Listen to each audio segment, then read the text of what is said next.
Hi all, welcome to this part 3 of Convolutional Neural Network. We talk about the concepts of CNN in part 1 and talk about our data set that we are going to use for this problem as well as some important libraries in part 2. Here we will learn about 4 steps of convolution process and simultaneously understand and write codes. So let us start our third part. Okay, there are four main steps that we need to understand in process to build our convolution neural network. These four steps are important steps for CNN model. The first step is convolution step, followed by max pooling step as a second step, followed by flattening step, and finally fully connection. So we will understand them one by one.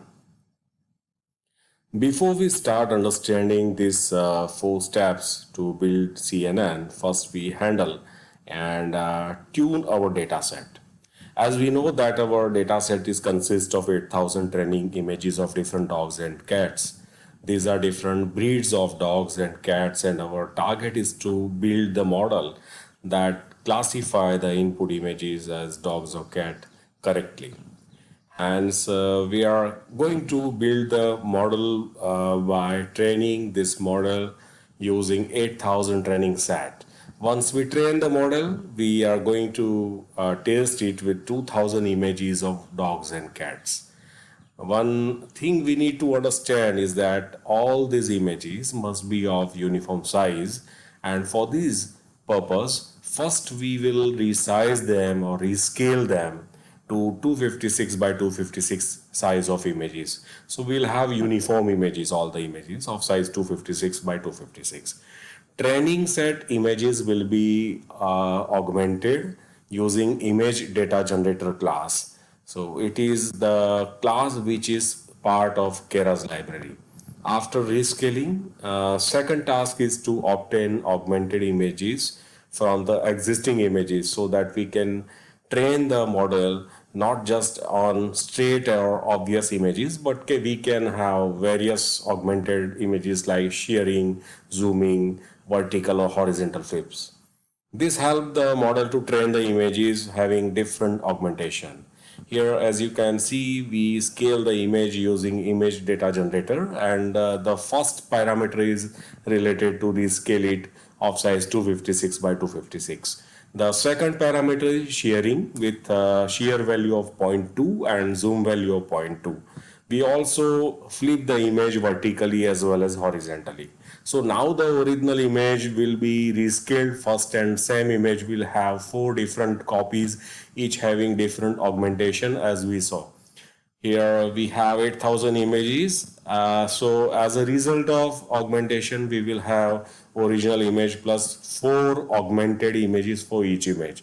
Hence we'll have in total 8,000 plus 32,000 augmented images. So our model will be trained on 40,000 different images basically. Okay, so now question is what to do with the testing images.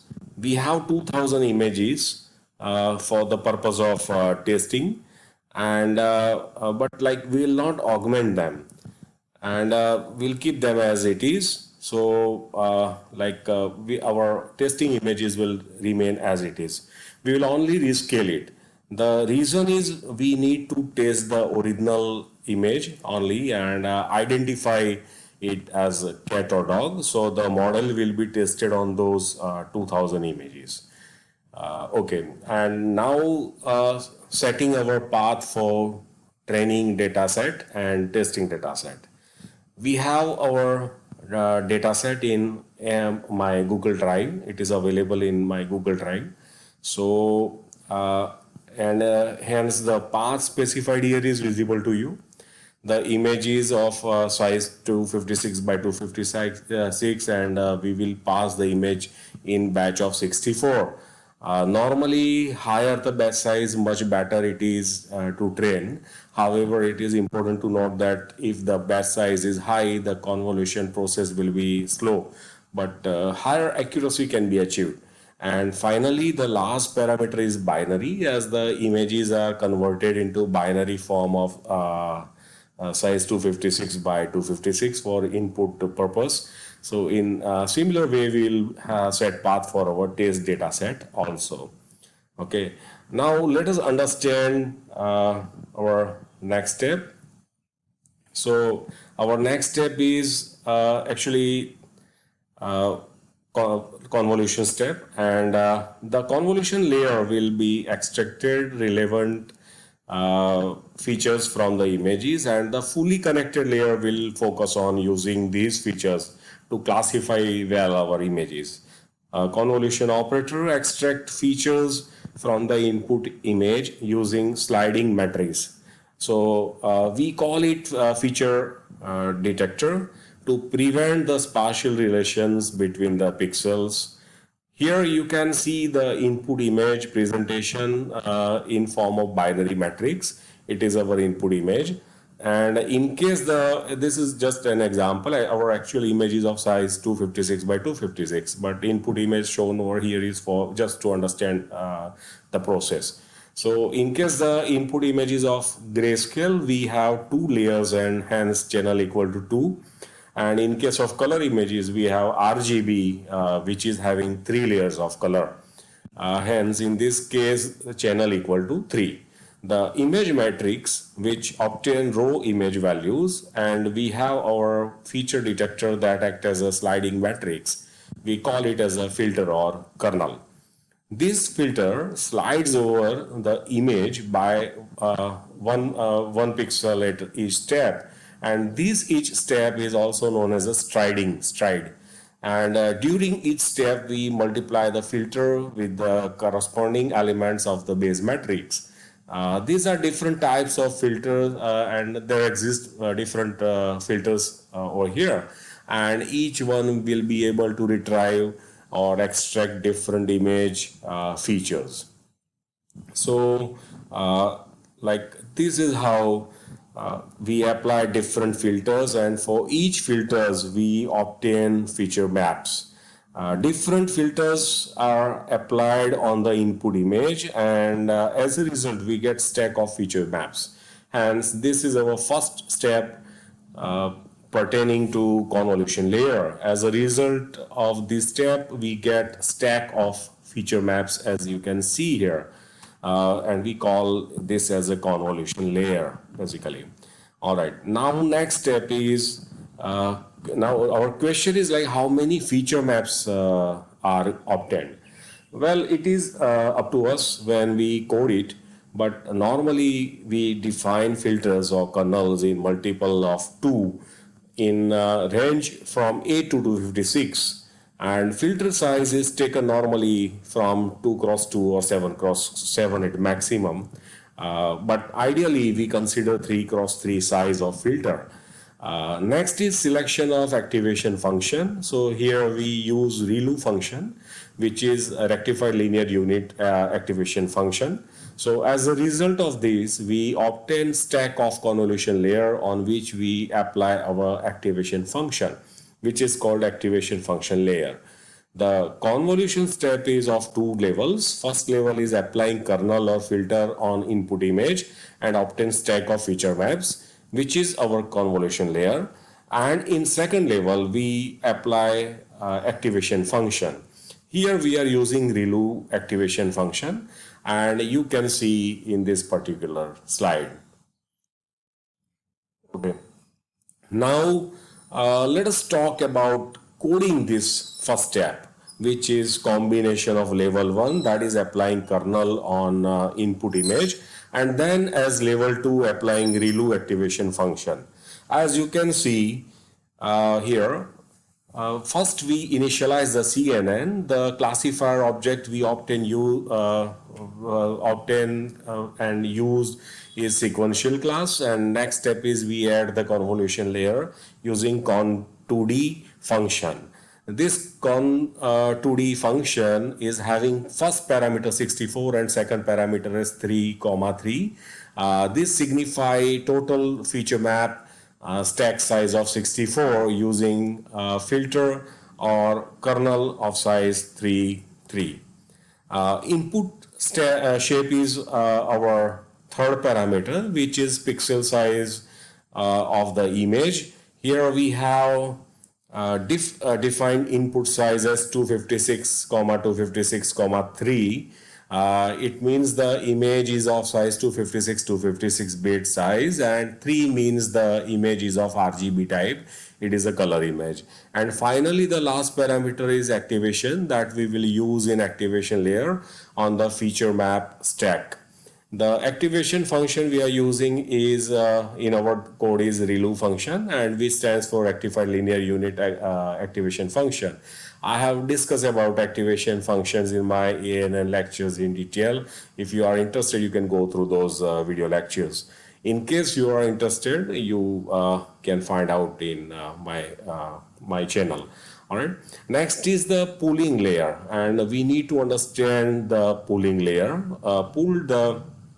Pooling layer is basically for the purpose of pooling the important features from the image, and we need to understand this layer as like it is very important feature from the previous stack to stack of features map, which was then applied by activation function. Here is our case ReLU, and it reduced the dimensionality basically of feature maps by applying pooling filter. And normally we apply pooling filter of size 2 cross 2 that extract important features of feature map from each stride. Moreover, the pooling step generates same size of stack but with reduction in dimensionality of the feature map by extracting only important features. Apart from this, we also augment images using vertical, horizontal, flip, etc. So that we already saw in our previous sizes and previous slides. And in process to obtain feature of images in step 1 that we saw. So hence this step of pooling is very much useful in reduction of the feature. All right. Now it is important to understand that various pooling filters are used for this purpose, like max pooling, mean pooling, average pooling, etc. And here we use max pooling. As you can see here, the max pooling filter, which is of size 2 cross 2, and it's tied over the feature map and extract the maximum feature available for each pass. You can see that as a result of this, like the original feature map, which was of size 5 cross 5, in this example, as shown in image, is reduced to 3 cross 3, but simultaneously we have maintained the important features. Now, question is why we need pooling step. The answer is obvious that to retain and train the model, we need to pass features to the neural network model, and if the size of feature set is too large, it become too slow and take very high time.